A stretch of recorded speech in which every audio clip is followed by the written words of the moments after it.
Iran ने मज़ाहमत शुरू कर दी है, लड़ाइयाँ जारी हैं। मिसाइल वहां से या कोई भी प्रोजेक्टाइल जब ईरान से चलता है तो यहाँ मानकर चलते हैं कि तकरीबन 10 मिनट लगता है यहाँ पहुंचने में। पिछली बार मुझे याद है कि हम लोगों को घंटों यहाँ पर शेल्टर्स में बिताना पड़ता था। इसराइल में भी क्या कमी महसूस की जा रही है इन इंटरसेप्टर्स की किसी तरह? इसकी कोई कमी नहीं है, इसकी उन्होंने मुकम्मल पहले से ही तैयारी कर रखी थी। क्या अब इसराइल एक लंबी जंग के लिए तैयार है, हफ्तों या महीनों तक के लिए? ये एंडलेस वॉर नहीं है, ये जंग जो है वो लंबी नहीं चलेगी। किसी लिहाज से लोगों में कोई जो डिस्प्लेसमेंट तो नहीं नजर आ रही आपको वहाँ? हिजबुल्लाह ने कहा है कि वो ईरान के साथ खड़ा रहेगा। वो शुमाली इलाके से काफी सारे लोगों को बाहर निकाल करके यहाँ होटलों में रखा गया है। यूरोप के किसी ममालिक की कोई एक्टिव सपोर्ट नहीं मिल रही है, आइसोलेशन है या वो इसकी परवाह नहीं है उन्हें? इसराइल का ये मानना है कि इसराइल के साथ ज्यादा लोग आज के तारीख में खड़े हैं। Iran isolated.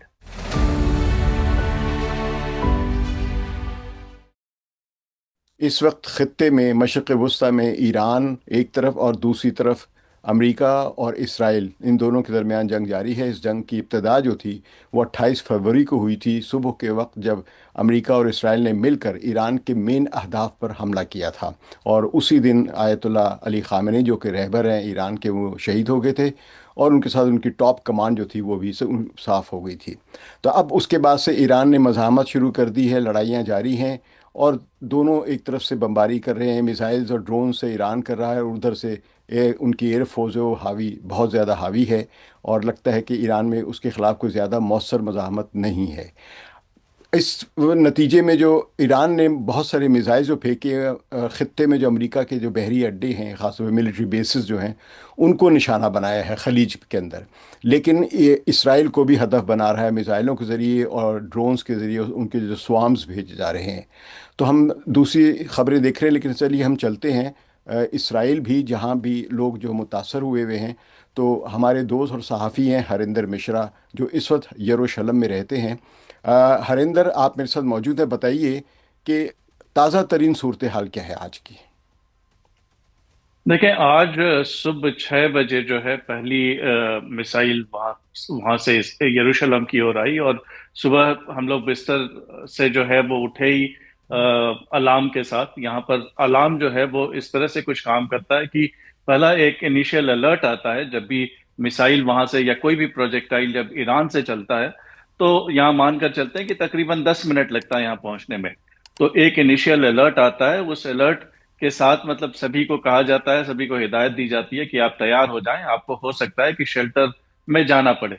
और उसके बाद फिर अगर वो इस इलाके में, यानी कि अगर यरूशलेम में मैं हूं और यरूशलेम में वो प्रोजेक्टाइल आ रहा होता है, तो फिर हमें 1.5 मिनट तकरीबन पहले जो है वो लगातार फिर अलार्म, वो सायरन बजता रहता है। और उस 1.5 मिनट के दौरान हमें शेल्टर में दाखिल होना होता है। तो आज सुबह पहला जो अलर्ट है वो 6 बजे आया और उस समय पहला प्रोजेक्टाइल जो है वो यरूशलेम पे आया। यहाँ पर शुमाली इलाकों में भी जो है आज कुछ हमले हुए हैं ईरान की तरफ से, लेकिन शुमाली इलाकों में ज्यादा हमला जो है वो हिजबुल्लाह की तरफ से हुआ है। कई सारे वहाँ रॉकेट गिरे हैं। इसराइली यहाँ पर दिफाई जराए जो हैं उनके तरफ से ये कहा गया है कि आज कोई भी हलाकत नहीं हुई है इसराइल में। आज किसी भी तरह का मतलब थोड़े बहुत जो है वो प्रॉपर्टी को जो की तबाही थोड़ी बहुत देखी गई है, लेकिन वैसे कोई मारा नहीं गया है इसराइल के अंदर। आज के दिन अभी तक 10 हलाकतें इसराइल में हो चुकी हैं। तकरीबन 3-4 जो ईरान के जो बैलिस्टिक मिसाइल्स थे वो इंटरसेप्ट नहीं हो पाए, और वो उससे जो है इसराइल में काफी नुकसान देखने को मिला। पहला जो है वो तेल अवीव में एक मिसाइल गिरा जिसमें एक खातून जो कि फिलीपींस की थी, वो मारी गई थी। और उसके बाद एक जो प्रोजेक्टाइल है वो ये संडे को जो है बेतशेमेश बोल करके एक जगह है जो तकरीबन 35 किलोमीटर की दूरी पर है यरूशलेम से। अच्छा, वहां ये पर यहाँ यहाँ सीधे। मैं वो उसकी खबर हम दे चुके हैं, जिसमें कोई मेरे ख्याल 10 के करीब लोग हलाक भी हुए थे। ये जी, 9 बताइए लोग। कि हैफा और जो बैत शमेस आपने बताया है, और इसके अलावा जो तल अबीब के इलाके, यहाँ पे इस तरह कोई इंडस्ट्रियल या कोई मिलिट्री इंस्टॉलेशन भी हिट हुई हैं? देखिए, इस तरह की कोई जानकारी तो है नहीं। और वैसे भी यहाँ पर जो है एक सेंसर का नियम भी बना हुआ है कि आप उस तरह की जानकारी जो है आप शेयर नहीं कर सकते। लेकिन जहां तक मुझे जानकारी है, इस तरह का कुछ हुआ नहीं है अभी तक। यहाँ जो भी बता रहे हैं कि 98% अभी तक का इंटरसेप्शन रेट है, तो अगर उस तरह से आप कैलकुलेट करें कि तकरीबन 200 मिसाइल जो हैं वो इसराइल पर मारे गए हैं, तो चार जो मिस हुए हैं वो चारों सभी की जानकारी में है और सभी जानते हैं कि कहाँ कहाँ वो गिरे हैं। तो उस लिहाज से देखें तो ऐसी कोई खबर जो है यहाँ पर नहीं है। अच्छा, जितने भी वहाँ पे हमले कामयाब जो पहुँचे हैं मिसाइल्स या ड्रोन्स, उनके बाद जो थोड़ी बहुत तबाही उसमें पूरा स्टेट फंक्शन कर रही है, उनको रेस्क्यू वगैरह और जो भी सूरत हाल है उसमें निपटा जा रहा है अच्छी तरीके से। जी देखें, यहाँ पर कई सारे रेस्क्यू सर्विसेज है, और सबसे इसमें जो अहम रेस्क्यू सर्विस है वो मगन दबी ददोम जो है, वो हम्म। हर जगह तुरंत वो फौरन ही जो है हमले के बाद ये लोग वहां पर पहुंच जाते हैं, और वो बातचीत के लिए भी तैयार रहते हैं। उनका तर्जुमान भी जो है वो हमेशा जो है उसको जब भी फोन करें तो वो बात करने को तैयार रहता है जब भी इस तरह का कोई वाकया होता है। तो रेस्क्यू सर्विसेज जो है यहाँ काफी उस तरह से कहें तो एक्टिव और अलर्ट है, और काफी हद तक वो कामयाब भी रहे हैं इस तरह के माहौल में जो है लोगों को सर्विसेज देने में। यानी इस वक्त तमाम अस्पताल, रेस्क्यू सर्विसेज, इमरजेंसी जो मुकम्मल तौर पे काम कर रही हैं, और कोई बड़ी तबाही आपके ख्याल में अभी नहीं नज़र आ रही वहाँ पे? ये पूरे इसराइल में नहीं, यही फिलहाल हाल? फिलहाल इस तरह की कोई खबर कहीं से नहीं है। और आपको ये भी बता दूं कि जो अस्पताल हैं वो पहले दिन ही, जिस दिन इसराइल का हमला हुआ, उसके पहले से ही तैयारी यहाँ दरअसल चल रही थी। यहाँ पर हर तरह के इशारे मिल रहे थे कि जो है जंग शुरू होने वाली है, और उस तरह की तैयारी चारों तरफ होती हुई नजर आ रही थी। यहाँ पर लोगों को पता था कि किसी भी वक्त जंग छिड़ सकती है, और अस्पतालों में खास करके जो है इंतजाम किए गए, और अस्पतालों में ज्यादातर जो पेशेंट्स हैं उनको अंडरग्राउंड ले जाया गया, जितने भी क्रिटिकल पेशेंट्स थे। और बाकी वैसे जो है इमरजेंसी सर्विसेज वगैरह जारी हैं अस्पतालों में। और बाकी ओपीडी जो सर्विसेज करते हैं, जो कि लोग आते जाते हैं जिनका अपॉइंटमेंट्स थे, वो सारा अभी जो है फिलहाल उसको मुलतवी कर दिया गया है। अच्छा, एक खबर ये चल रही थी, जो Gerald Ford aircraft carrier America का है, जो मेडिटेरेनियन सी में आया है और इसराइल के कहीं कुछ फासले पे मौजूद है, कि ये इसराइल को एक शील्ड फराहम कर रहा है ताकि जो भी ईरान से हमले हो रहे हैं उनको रोकने में मदद दे सके। जी बिल्कुल, ये खबर जो है यहाँ भी आती रही है कि वो, उसका जो मेन पर्पस था वो ये है कि वो इसराइल को भी प्रोटेक्ट करने के लिए वो उसको काम में लगाया जाएगा। और दरअसल आप गौर करें तो ये सारे इसराइली जो कार्रवाई हुई वो उसके बाद ही शुरू हुई। और कई सारे लोग ये भी मान रहे थे कि जंग जो है, जंग जंग को लेकर के जो है यहाँ पर कहा जा रहा था, काफी पहले से चर्चा चल रही थी। लेकिन बहुत सारे लोगों का यह भी कहना है कि यहाँ की जो खुफिया इदारे हैं उनकी ओर से काफी जोर था, उनकी तैयारी जो है मुकम्मल थी। लेकिन यहाँ का जो दिफाई इदारा है वो पूरी तरह से तैयार नहीं था, और उसको तैयार होने के लिए समय दिया गया, और जब वो उसकी ओर से इशारा किया गया कि वो अब पूरी तरह से जंग के लिए तैयार है, तभी जाकर के ये जंग शुरू हुई है। और उस तैयारी में यह भी माना जा रहा है कि ये जो फोर्ड जब तक वहां नहीं आया तब तक उसका भी इंतजार किया गया, क्योंकि माना यह गया कि इसराइल के दिफा में उसकी बड़ी अहमियत होगी। अच्छा, जो इंटरसेप्टर्स से जिनको उन्होंने ईरान से आने वाले ड्रोन्स और मिसाइल्स को रोका है, अ, इसमें जो लगता है बहुत ज़्यादा इंटरसेप्टर्स यूज़ हो रहे, जो अब तक वो मौसर एक शील्ड बनी हुई है, एयर डिफेंस सिस्टम काम कर रहा है, तो क्या डिप्लीशन ऑफ इंटरसेप्टर्स नज़र आ रही है, उनकी कमी कहीं नज़र आ रही है? क्योंकि अभी तक की इतला के मुताबिक मुत्तहदा अरब अमारात को जो अमेरिका सप्लाई कर रहा था इंटरसेप्टर्स, ख़ासतौर पर पैट्रियट्स की बैटरीज के लिए, वो उनको सप्लाई बंद कर दी है। तो इसराइल में भी क्या कमी महसूस की जा रही है इन इंटरसेप्टर्स की किसी तरह? देखिए, अब क्या हकीकत है ये तो कहना मुश्किल है, लेकिन मेरी जहां तक बात होती रही यहाँ पर दिफाई इदारे में लोगों से, एहलकारों से, उनकी ओर से, उनके तरफ से जो जानकारी आ रही है उसमें ये कहा जा रहा है कि इसकी कोई कमी नहीं है, इसकी उन्होंने मुकम्मल पहले से ही तैयारी कर रखी थी। और अगर आप गौर करें तो जंग छिड़ने के बाद, जंग शुरू होने के बाद भी यहाँ पर पिछले 4-5 दिनों के दौरान यहाँ पर बड़े बड़े कंसाइनमेंट्स आए हैं आर्म्स और एमिनिशंस के, जो कि यहाँ पर उतारा गया है, और उसकी जानकारी जो है वो साझा भी की गई है, हम लोगों के साथ शेयर की गई है, उसके वीडियोस भी शेयर किए गए हैं।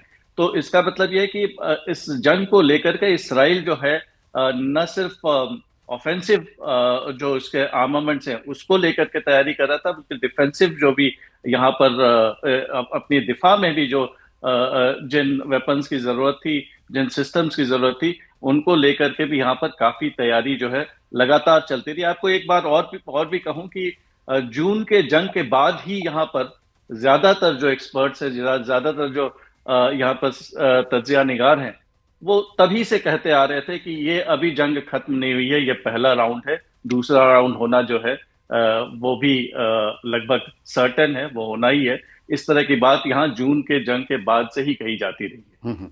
और अब उसके लिए तैयारियां कर रहे थे। लेकिन ये बताइए कि जो अब जो जंग है, यानी जो अब शुरू हुई 28 फरवरी से, इसके नतीजे में जो उनका ख्याल था कि पहले ही हल्ले में बहुत बड़ी कामयाबी हो जाए, एक लिहाज से अगर देखा जाए कामयाबी तो मिली, उन्होंने टॉप लीडरशिप को डीकैपिटेट कर दिया। लेकिन ख्याल ये है कि ईरान पर इतना भारी हमला होगा, इतना भरपूर हमला होगा कि उसके बाद ईरान रिटेलिएट करने के काबिल नहीं रहेगा। लेकिन ईरान रिटेलिएट कर रहा है, तो इसके नतीजे में कोई वॉर स्ट्रेटेजी बदलती नजर आ रही है? यानी क्या अब इसराइल एक लंबी जंग के लिए तैयार है, हफ्तों या महीनों तक के लिए? देखिए, इसराइल में अभी वजीर आजम बेंजामिन नेतन्याहू का गुज़श्ता रोज बयान आया और उसमें उन्होंने कहा कि ये एंडलेस वॉर नहीं है, ये जंग जो है वो लंबी नहीं चलेगी। और ज्यादातर लोग इसराइल में कुछ इसी तरह का कर रहे हैं। इस बार देखें, थोड़ा जो है फर्क नजर आ रहा है पिछली बार से। पिछली बार जो तेजी थी, जो रफ्तार यहाँ पर हमलों की, वो इस बार काफी जो है नरम पड़ता हुआ दिख रहा है। यहाँ पर काफी कम जो है इसराइल के ऊपर उस तरह से प्रोजेक्टाइल्स आ रहे हैं, इसराइल पर हमले काफी कम हो रहे हैं।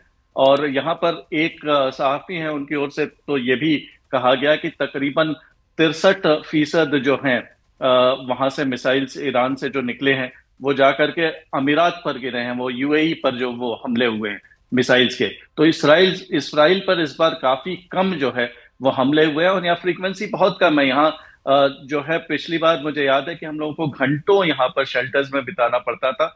इस बार तो काफी कम। पिछले आज छोड़ दे, आज तो 3 बार सुबह से अलर्ट्स जो हैं आ चुके हैं। उसके पहले पिछले 2 दिनों के दौरान यहाँ पर मुश्किल से 2 बार यरूशलेम पे अलर्ट आया और हमें शेल्टर में जाना पड़ा।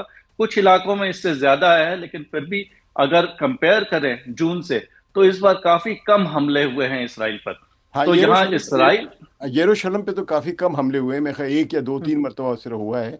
एक चीज़ होता है कि ये एक हार्वर्ड यूनिवर्सिटी के इंटरनेशनल रिलेशंस की और ज़रा स्ट्रेटजी के प्रोफेसर भी स्टीव वॉल्ट, उन्होंने कहा है कि ईरान की स्ट्रेटजी है कि वो हल्के हल्के ड्रोन्स या कम डिग्री के, कम सतह वाले, लो क्वालिटी के या लो टेक्नोलॉजी वाले मिसाइल जो है वो ज़्यादातर फेंक रहे हैं। उसमें बाज़ ऐसे भी हैं जो 15-20 साल पुराने हैं, और वो ऐसे वक्त का इंतज़ार कर रहा है जब यहाँ पे काफ़ी डिग्रेड हो जाएगी इंटरसेप्टर्स की सप्लाईज। क्योंकि ज़ाहिर है अगर जंग लंबी होती है तो अमेरिका के पास खुद सलाहियत भी नहीं है कि वो नए से नए तेज़ी से बना सके अपने इंटरसेप्टर्स जो उनके मिसाइल्स हैं, और वो बहुत महंगे भी पड़ते हैं। लेकिन ईरान ने तो 35,000 का एक ड्रोन फेंकना है, $35,000 का, या $1 लाख के मिसाइल फेंकने हैं, तो वो उस स्टेज पे आके एक लंबी जंग बढ़ती चली जाए। तो ये जो स्टीव वॉर्ड का ये ख्याल है कि अब ईरान एक लंबी जंग के लिए जा रहा है, इसमें तो नहीं नज़र आ रहा कि जो नेतन्याहू का जो ख्याल है कि जल्द ख़त्म हो जाएगी, और उसमें फिर क्या तैयारी होगी वहाँ पे, पब्लिक ओपिनियन क्या देख बन? देखिए, पब्लिक ओपिनियन नहीं है इस बात को लेकर के जो आप कह रहे हैं, यहाँ पर भी काफी चर्चा तेज रही है। यहाँ पर जो है मकामी मीडिया में इसको लेकर के काफी चर्चा हुई है कि क्या इस ईरान जो है इस बार जानबूझ करके जो है वो बचाना चाहता है अपने असलों को, उनको इस्तेमाल धीरे धीरे कर रहा है। इस तरह की बातें यहाँ भी लगातार चलती रही हैं कि क्या ये हिकमत अमली का हिस्सा है कि इस बार हमले काफी कम हो रहे हैं। तो यहाँ पर दिफाई जो कुछ हलकारों को जो बुलाया, और मकामी मीडिया में जो मैंने उनकी बात सुनी है और वो आपसे शेयर करना चाहूंगा, तो उनका ये कहना है कि अ, इसके अलावा वो दरअसल वो ये कहना चाह रहे थे कि उन्हें बड़ी कामयाबी मिली है। तो एक तरफ तो इस ईरान ने भी तैयारी की थी, न सिर्फ इसराइल तैयारी कर रहा था जून से, बल्कि ईरान में भी जंग को लेकर के तैयारी हो रही थी। वो भी जानते थे कि अभी ये जंग खत्म नहीं हुई है, और एक बार फिर जो है वो जंग छिड़ेगी। ये यहाँ भी लोग कह रहे हैं कि न सिर्फ इसराइली ऐसा मानते थे, बल्कि ईरान में भी जो है लोगों का यही मानना था, और वहां भी तैयारी चल रही थी। लेकिन दावा यह है इसराइली दिफाई एहलकारों का कि उन्हें बड़ी कामयाबी मिली और उनके जो स्टॉक पाइल्स थे मिसाइल्स के, उसमें बहुतों को वो तबाह करने में कामयाब रहे हैं। और वहां पर मोबाइल लॉन्चर्स को भी किसी हद तक इन्होंने न्यूट्रलाइज कर दिया है। तो इस तरह का यहाँ पर दावा हो रहा है और कह रहे हैं कि इस वजह से इस बार हमले कम हो रहे हैं। अब सच क्या है ये तो कह पाना मुझे मुश्किल है।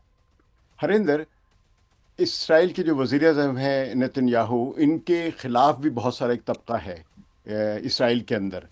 तो इस हमले से क्या पूरी कौम मुत्तहद हो गई है, या जो इख्तलाफात बरकरार हैं वो हैं, और अगर वो हैं तो किस तरह अब उनका रद्द अमल आ रहा है? देखिए, इख्तलाफात जो हैं वो बरकरार हैं, लेकिन फिलहाल जो है यहाँ पर एक यूनिटी नजर आ रही है साफ तौर पर। यहाँ पर जो हिजब इख्तलाफ के भी जितने रहनुमा हैं और इनके जो मेन जो राइवल्स हैं सियासत में, उनकी ओर से भी जो बयान आ रहा है वो साफ तौर पर यह है कि वो हुकूमत के साथ खड़े हैं। ये जायज जंग है, इस तरह की बात कही जा रही है उनकी तरफ से, चाहे वो नाफ्ताली बेनेट हो या फिर लीडर ऑफ अपोजिशन यहाँ पर हिजब इख्तिलाफ के जो रहनुमा है याइर लपीद, सभी के तरफ से जो है सपोर्ट का इजहार किया गया है। सभी कह रहे हैं कि वो गवर्नमेंट के साथ हैं, ये जंग जो है वो जायज है।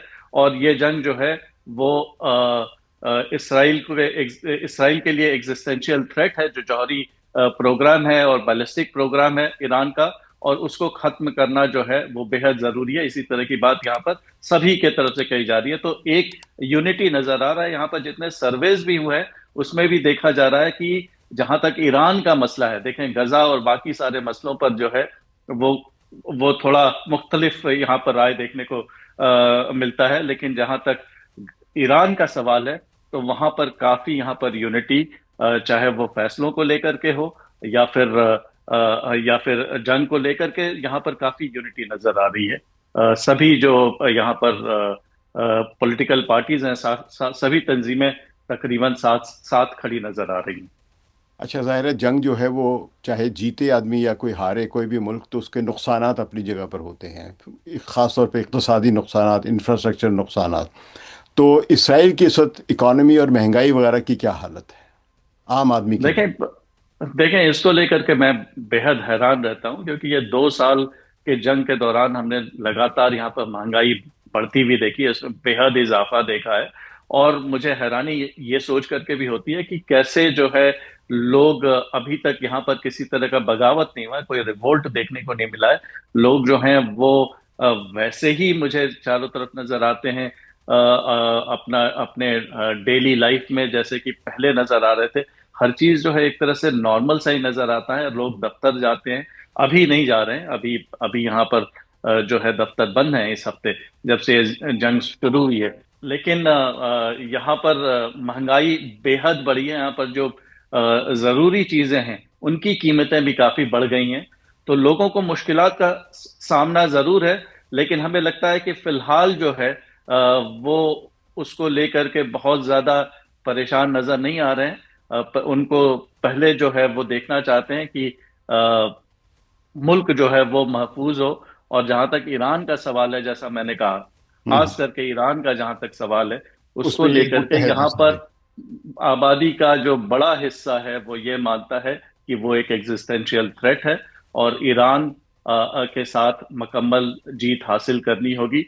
लेकिन आप इसके पहले हम सियासत की बात कर रहे थे, तो जाहिर है कि अगर इसराइल को ऐसी कामयाबी मिलती है इस जंग में, तो उसका पूरा फायदा जो है वो बेंजामिन नेतन्याहू को होगा। लेकिन उसके बावजूद यहाँ हिजब इख्तिलाफ भी जो है वो बेंजामिन नेतन्याहू के साथ खड़ा दिख रहा है।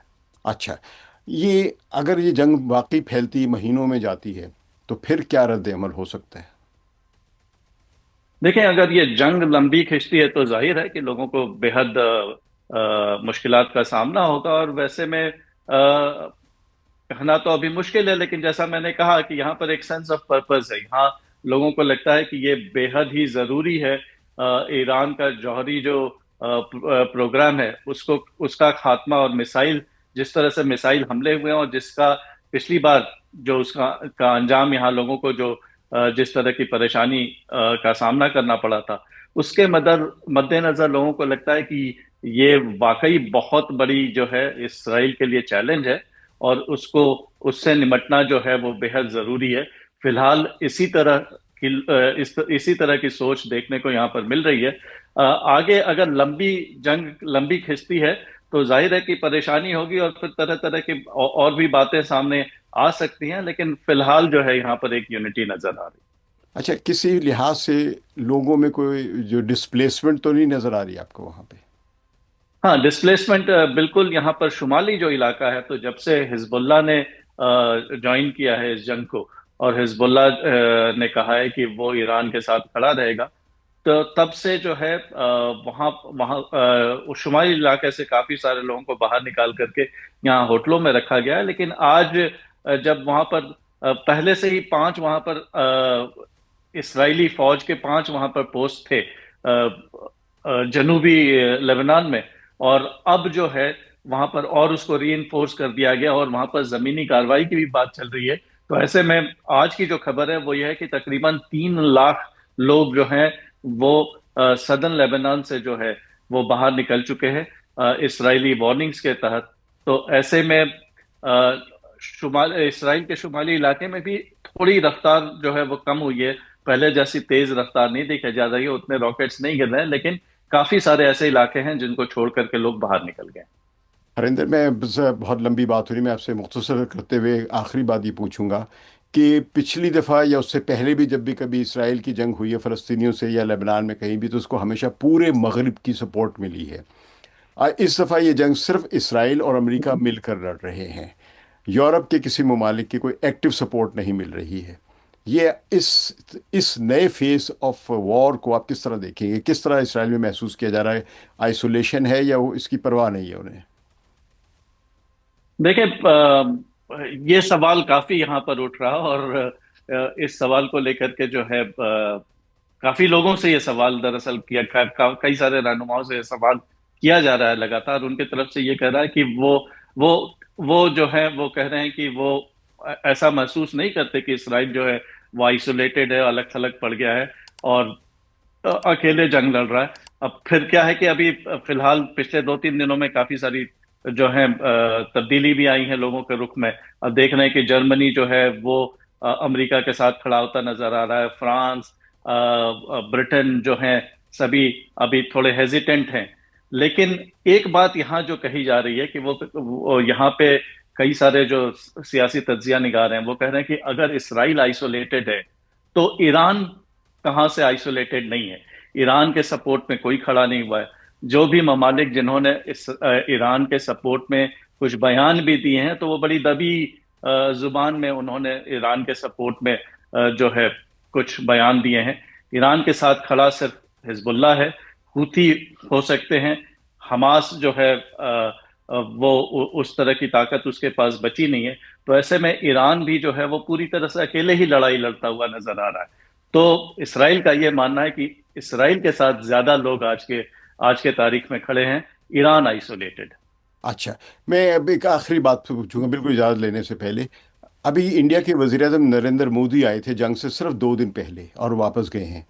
तो इसका कोई जंग से उनका कोई दौरे का ताल्लुक बनता है? देखिए, इसको लेकर के कई सारे कयास लगाए जाते रहे और बहुत सारे लोग कहते हैं, लेकिन चूंकि अ, उससे लेकर के काफी सारी जानकारी मुझे भी है, और तो मैं आपको ये कह सकता हूँ कि ये तारीख जो है वो काफी पहले तय की जा चुकी थी कि वो या तो 24-25 के को आएंगे या 25-26 को आएंगे इस महीने के।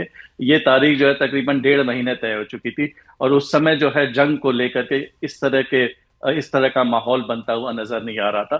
तो मैं इन दोनों को जो है साथ नहीं जोड़ सकता, क्योंकि ये जानकारी मुझे काफी समय से थी। तो हालांकि मैं देख रहा हूं कि काफी कुछ इसको लेकर के कयास लगाए जा रहे हैं और कई तरह की और जो है बातें कही जा रही हैं। लेकिन चूंकि ये तारीख मैं खुद जानता था, इतने तकरीबन 1.5 महीनों से मैं जानता था, तो मैं नहीं मानता कि ये दोनों चीजें जुड़ी हुई थी। हरिंदर मिश्रा, यरूशलेम से हमें सारी तफसीलात बताने का बहुत शुक्रिया।